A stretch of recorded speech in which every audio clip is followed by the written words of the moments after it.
মই অভিলাষ আৰু লৈ আহিছোঁ এটা গুৰুত্বপূৰ্ণ খবৰ। পঞ্চায়ত অফিচৰ সদস্য পত্নীৰ সৈতে স্বামী বহি থাকিব নোৱাৰিব বুলি ঘোষণা কৰাৰ পিছতো একাংশই কিন্তু কেৰেপ কৰা নাই। কিন্তু বৰ্তমান সময়ত কঠোৰ হৈছে ৰাজ্য চৰকাৰ। পঞ্চায়তে পৰিদৰ্শন কৰিছে মন্ত্ৰী আৰু স্পষ্টকৈ কৈছে পঞ্চায়তৰ অফিচত যদি সদস্য পত্নীৰ সৈতে কোনো স্বামী বহি থাকে তেন্তে গতিয়াই বাহিৰ কৰি দিয়ক। ইয়াৰোপৰি আপুনি যদি অভিযোগ দিয়ে তেন্তে সদস্য পত্নীৰ বিৰুদ্ধে লোৱা হ'ব অভিযোগ বা পঞ্চায়তৰ সদস্যৰ বিৰুদ্ধে লোৱা হ'ব অভিযোগ। পঞ্চায়ত অফিচত সদস্যৰ স্বামীয়ে হওক বা পৰিয়ালৰ কোনো লোকেই হওক বহি থাকিব নোৱাৰিব। আপুনি যদি কোনোবা দেখিছে তেনেকুৱা তেন্তে এতিয়াই অভিযোগ দিয়ক। আৰু এই সন্দৰ্ভত মন্ত্ৰী ৰঞ্জিত কুমাৰ দাসে কি মন্তব্য আগবঢ়াইছে লৈ আহিছোঁ সবিশেষ। জনাই আছোঁ ডাঙৰ খবৰ, টাইম 8 বিগ ব্ৰেকিং। ৰাজ্যৰ পঞ্চায়তে মন্ত্ৰীৰ পৰিদৰ্শন। ৰাজ্যৰ প্ৰতিটো গাঁও পঞ্চায়তৰ কাৰ্যালয়লৈ গৈছে মন্ত্ৰী। অফিচত বহি থাকিব নোৱাৰিব কোনো স্বামী। পূৰ্বতেও এই কথা উল্লেখ কৰিছিলে চৰকাৰে, কিন্তু একাংশই কেৰাপ নকৰে। সদস্য পত্নীৰ সৈতে স্বামীক দেখিলেই গতিয়াই বাহিৰ কৰি দিয়ক। মন্ত্ৰী ৰঞ্জিত কুমাৰ দাসে স্পষ্টকৈ কৈছে পঞ্চায়ত অফিচত সদস্যৰ সৈতে বহি থাকিব নোৱাৰিব স্বামী। টেবুলত বহি চাহ খাই থাকিব নোৱাৰিব। মহিলা সদস্যৰ স্বামী বা ভাতৃ প্ৰৱেশ কৰিব নোৱাৰিব কাৰ্যালয়ত। এয়া চৰকাৰৰ কঠোৰ ঘোষণা। পঞ্চায়তৰ কাম কাজতো কৰিব নোৱাৰিব হস্তক্ষেপ। বিভিন্ন সময়ত পৰিয়ালৰ লোকে কৰি আহিছিল এনেকুৱা কাম। এনে নিৰ্দেশনাৰ পাছতো বহু ঠাইত দুৰ্নীতি চলি আছে। বৰ্তমানেও কিন্তু চৰকাৰৰ কথাত গুৰুত্ব নিদিয়ে একাংশই। ৰাজ্যজুৰি ইয়াৰ বিৰুদ্ধে চলিছে অভিযান, আৰম্ভ কৰিছে একশ্যন। কঠোৰ পঞ্চায়ত আৰু গ্ৰামোন্নয়ন মন্ত্ৰী ৰঞ্জিত দাস কঠোৰ হৈছে, বিভাগ কঠোৰ হৈছে। গ্ৰহণ কৰা হ'ব কঠোৰৰ পৰা কঠোৰ ব্যৱস্থা। আৰম্ভণি হৈ গৈছে। হাইলাকান্দি আলগাপুৰ ব্লক ৰিভিউত খেদা খালে পঞ্চায়ত প্ৰতিনিধিৰ স্বামী। পঞ্চায়তৰ প্ৰতিনিধিয়ে দুৰ্নীতি কৰিলে যাব লাগিব জেললৈ। কোনো প্ৰতিনিধিয়ে কৰিব নোৱাৰিব দুৰ্নীতি, 1 টকাও ইফাল সিফাল কৰিব নোৱাৰিব। এই পৰ্যন্ত 80জনতকৈ অধিক দুৰ্নীতিগ্ৰস্ত কৰ্মচাৰীক জেললৈ প্ৰেৰণ কৰা হৈছে। গতিকে সকলো সাৱধান হওক। পঞ্চায়তৰ বিভিন্ন বিভাগৰ 30জনক দুৰ্নীতিৰ বাবে চাকৰিৰ পৰা বৰ্খাস্ত কৰা হৈছে। গতিকে যিসকল লোকে পঞ্চায়তটো নিজৰ ঘৰ বুলি ভাবি লৈছে তেওঁলোকৰ কাৰণে কঠোৰ নিৰ্দেশনা। আপোনালোক ৰাইজৰ প্ৰতিনিধি, গতিকে ৰাইজৰ কাম কৰিব। ৰাইজৰ কামত 1 টকাও ল'ব নোৱাৰিব। সমান্তৰালকৈ পৰিয়ালৰ কোনো লোকে হস্তক্ষেপ কৰিব নোৱাৰিব। বিভিন্ন সময়ত দেখি আহিছিলোঁ পঞ্চায়তৰ প্ৰতিনিধিৰ পৰিয়ালৰ লোক গৈ পঞ্চায়ত অফিচত বহি আছিল আৰু তেওঁলোকে বিভিন্ন কাম কাজ কৰি দিয়ে। কাম কাজৰ বিনিময়ত ৰাইজৰ পৰা পইচা লয়। কিন্তু বৰ্তমান সময়ত কঠোৰ হৈছে ৰাজ্য চৰকাৰ। ৰাজ্য চৰকাৰে স্পষ্টকৈ কৈছিলে যে পঞ্চায়ত অফিচত সদস্যৰ সৈতে তেওঁলোকৰ অভিভাৱকেই হওক বা স্বামীয়ে হওক, ভাতৃয়ে হওক বা সম্বন্ধীয় কোনো লোকেই হওক বহি থাকিব নোৱাৰিব অফিচত, চাহৰ মেল পাতিব নোৱাৰিব। কিন্তু চৰকাৰৰ কথা কেৰেপ নকৰে একাংশ প্ৰতিনিধিয়ে। তাৰ কাৰণে কঠোৰ হৈছে ৰাজ্য চৰকাৰ। ৰাজ্যৰ গাঁও পঞ্চায়তে মন্ত্ৰী গৈছে, তাত গৈ স্পষ্টকৈ সেইসমূহ দেখিছে। দেখাৰ পিছত এই একশ্যন আৰম্ভ কৰিছে। হাইলাকান্দিত খেদা খাবলগীয়া হ'ল প্ৰতিনিধিৰ স্বামী বা আপোনালোকৰ কোনো পৰিয়ালৰ সদস্যক দেখিলেই অভিযোগ দিয়ক। কিয়নো পঞ্চায়তৰ প্ৰতিনিধিৰ দায়িত্ব হৈছে আপোনালোকৰ কাম কৰা, ৰাইজৰ কাম কৰা। গতিকে তেওঁ সেই কাম কৰিব লাগিব। তেওঁৰ পৰিয়ালৰ কোনো লোকে যদি এই কামত হস্তক্ষেপ কৰিছে তেন্তে আপুনি অভিযোগ দিয়ক। আৰু চৰকাৰে স্পষ্টকৈ কৈছে যে যদি কোনোবা স্বামী বা কোনো বেলেগ থাকে তেন্তে বাহিৰ কৰি দিয়ক অফিচৰ পৰা।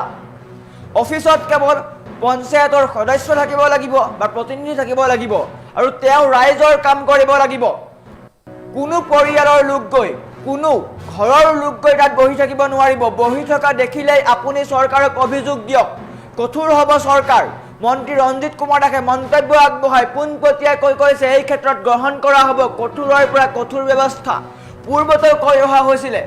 পঞ্চায়ত নিৰ্বাচন হোৱাৰ পিছতেই মন্ত্ৰী ৰঞ্জিত কুমাৰ দাসে সংবাদ মাধ্যমৰ আগত স্পষ্টকৈ কৈছিলে পঞ্চায়তৰ কাৰ্যালয়ত পত্নীৰ সৈতে বহি থাকিব নোৱাৰিব স্বামী। সদস্য পত্নীৰ সৈতে স্বামী বহি থাকিব নোৱাৰিব। ঘৰৰ কোনো লোক বহি থাকিব নোৱাৰিব। পত্নীৰ লগত স্বামীয়ে চাহৰ জুতি ল'ব নোৱাৰিব। কিন্তু বৰ্তমান সময়তো কিন্তু একাংশ প্ৰতিনিধিয়ে নিজৰ পৰিয়ালক লৈ, নিজৰ স্বামীক লৈ পঞ্চায়ত অফিচত বহি থাকে। তাৰ কাৰণে কঠোৰ হৈছে ৰাজ্য চৰকাৰ। গাঁও পঞ্চায়তৰ অফিচলৈ গৈছে, তাত গৈ যিসমূহ দেখিছে সেইসমূহ দেখাৰ পিছতেই খঙত অগ্নি শৰ্মা হৈছে ৰঞ্জিত কুমাৰ দাস তাৰ পৰা বাহিৰ কৰি দিছে শ্ৰমিক প্ৰতিনিধিৰ শ্ৰমিক বাহিৰ কৰি দিয়া হৈছে আৰু ৰাইজলৈ আহ্বান জনাইছে যদি এনেকুৱা কোনো লোক দেখে তেন্তে অভিযোগ দিয়ক চৰকাৰক চৰকাৰে বিহিত ব্যৱস্থা ল'ব চৰকাৰে এওঁলোকৰ ওপৰত বিহিত ব্যৱস্থা গ্ৰহণ কৰিব কিয়নো চৰকাৰে পোনপটীয়াকৈ কৈ আছে যে আপোনালোকে নিজৰ স্বামী বা পৰিয়ালৰ কোনো লোকক বহাব নোৱাৰিব পঞ্চায়তৰ কাৰ্যালয়ত কিন্তু তাৰ পিছতো একাংশই ক্ষমতা পায় এইসমূহ কাম কৰি আছে চৰকাৰক কেৰেপ নকৰে গতিকে সকলোকে আহ্বান জনাইছে ৰাইজলৈ আহ্বান যদি এনেকুৱা দেখিছে পঞ্চায়ত সদস্য পত্নীৰ লগত যদি স্বামী আহিছে বা কোনো পৰিয়ালৰ লোক আহিছে তেন্তে আপুনি অভিযোগ দিয়ক বা আপুনি নিজেই বাহিৰ কৰি দিয়ক বুলি উল্লেখ কৰিছে আমাৰ ওচৰত মন্ত্ৰী ৰঞ্জিত কুমাৰ দাসৰ মন্তব্য আছে কি মন্তব্য আগবঢ়াইছে কঠোৰ মন্তব্য আগবঢ়াইছে কি কৈছে দেখুৱাই লোৱাৰ চেষ্টা কৰিছোঁ যেহেতু আহিবলগীয়া আছে কাৰণ মই এটা অভিযোগ পাই আহিছিলোঁ যে ইয়াৰে পঞ্চায়তৰ সভানেত্ৰী বা নিৰ্বাচিত যিসমূহ মহিলা সভানেত্ৰী হওক বা মহিলা প্ৰতিনিধি ওপৰতেও মানে কি হয় স্বামী বা দাদাসকলে ককাসকলে কামত হস্তক্ষেপ কৰে অকল হস্তক্ষেপ কৰা নহয় আনকি প্ৰেছ মিটিঙো দিয়ে আৰু সেই কথাষাৰ মই আজি অভিযোগ শুনি আছোঁ আৰু সেই অভিযোগটো আজি মই নিজে হাতে আজি ধৰিলোঁ কাৰণ মই কৈছিলোঁ যে পঞ্চায়তৰ সভাপতিসকলৰ লগত মই মিটিং কৰিম বুলি তাত যে গৈ চাওঁ যে তিনিজন মানে গিৰিয়াকে বা তেওঁলোকৰ পৰিয়ালৰ মানুহ পঞ্চায়তৰ সভাপতি হিচাপে বহি আছিলে তেওঁলোকক মই তাৰ ৰুমৰ পৰা মই বাহিৰ কৰি দিছোঁ মই আমাৰ হাইলাকান্দিবাসী ৰাইজক আহ্বান জনাইছোঁ আমাৰ এই ব্লকৰ যিসমূহ বাসিন্দা তেওঁক আহ্বান জনাইছোঁ কোনো কাৰণতে নিৰ্বাচিত প্ৰতিনিধি মহিলা প্ৰতিনিধিৰ যাতে স্বামী বা দাদাকৰ লগত যাতে কথা নাপাতে আৰু মই ইতিমধ্যে চিঅ জিলা পৰিষদক কৈছোঁ বিডিঅ'ক কৈছোঁ যে ইয়াতে যাতে সেইসকলে কোনোবাই আহিব পাৰে নিজৰ গিৰিয়াকে আহিব পাৰে খবৰ ল'ব আহিব পাৰে ডাঙৰ কথা নহয় নাগৰিক হিচাপে কিন্তু অফিচৰ কামত যাতে কোনো ধৰণৰ আলাপ নকৰে অফিচৰ চকীত যাতে বহি থাকিব নোৱাৰে তাৰ কাৰণে নিৰ্দেশ প্ৰদান কৰিছোঁ আৰু জনসাধাৰণকো মই আজি আহ্বান জনাইছোঁ যে তেনেকুৱাকৈ যদি অফিচৰ যদি কাৰ্যালয়ত যদি বহি থাকে কোনোবা স্বামীয়ে বা ককায়েকে ইয়াৰ পৰা গতিয়াই দিয়াৰ কাৰণে মই ৰাইজক আহ্বান জনাইছোঁ গোটেই জিলাবাসী ৰাইজকে আহ্বান জনাইছোঁ যে যিসমূহ প্ৰতিনিধিৰ গিৰিয়েক বা ককায়েকে বা ভায়েকে তেওঁলোকে পঞ্চায়তৰ কাৰ্যালয়ত বহি থাকে তেতিয়াহ'লে তেওঁলোকক গতিয়াই দিয়াৰ মই আহ্বান জনাইছোঁ জনসাধাৰণক আহ্বান জনাইছোঁ আৰু এই ধৰণৰ ঘটনা অসমত ক'তো নাই মই হাইলাকান্দিতে শুনিছোঁ আজি গতিকে এনেকুৱা ঘটনাৰ কাৰণ আমি যিহেতু মহিলা সবলীকৰণ কৰাৰ কাৰণে কৰিছোঁ মাননীয় মুখ্যমন্ত্ৰী ডক্টৰ হিমন্ত বিশ্ব শৰ্মা ডাঙৰীয়াই মহিলাসকলক আমি আত্মনিৰ্ভৰ কৰাৰ কাৰণে মহিলা উদ্যমিতা আঁচনি আমি কৰিছোঁ তাৰপিছত যদি পঞ্চায়তৰ প্ৰতিনিধিৰ গিৰিয়াকে যদি কাম চলায় তেতিয়াহ'লে এইটো আমাৰ কাৰণে ভাৰতীয় সমাজৰ কাৰণে লজ্জাজনক কথা যে এই ক্ষেত্ৰত মই হাইলাকান্দিবাসী ৰাইজৰ সহায় সহযোগিতা কামনা কৰিছোঁ ইয়াতে যিহেতু আহিবলগীয়া আছে কাৰণ মই এটা অভিযোগ পাই আহিছিলোঁ যে ইয়াৰে পঞ্চায়তৰ সভানেত্ৰী বা নিৰ্বাচিত যিসমূহ মহিলা সভানেত্ৰী হওক বা মহিলা প্ৰতিনিধি ওপৰতেও মানে কি হয় স্বামী বা দাদাসকলে ককাসকলে কামত হস্তক্ষেপ কৰে অকল হস্তক্ষেপ কৰা নহয় আনকি প্ৰেছ মিটিঙো দিয়ে আৰু সেই কথাষাৰ মই আজি অভিযোগ শুনি আছোঁ আৰু সেই অভিযোগটো আজি মই নিজে হাতে আজি ধৰিলোঁ কাৰণ মই কৈছিলোঁ যে পঞ্চায়তৰ সভাপতিসকলৰ লগত মই মিটিং কৰিম বুলি তাত যে গৈ চাওঁ যে তিনিজন মানে গিৰিয়াকে বা তেওঁলোকৰ পৰিয়ালৰ মানুহ পঞ্চায়তৰ সভাপতি হিচাপে বহি আছিলে তেওঁলোকক মই তাৰ ৰুমৰ পৰা মই বাহিৰ কৰি দিছোঁ মই আমাৰ হাইলাকান্দিবাসী ৰাইজক আহ্বান জনাইছোঁ আমাৰ এই ব্লকৰ যিসমূহ বাসিন্দা তেওঁক আহ্বান জনাইছোঁ কোনো কাৰণতে নিৰ্বাচিত প্ৰতিনিধি মহিলা প্ৰতিনিধিৰ যাতে স্বামী বা দাদাকৰ লগত যাতে কথা নাপাতে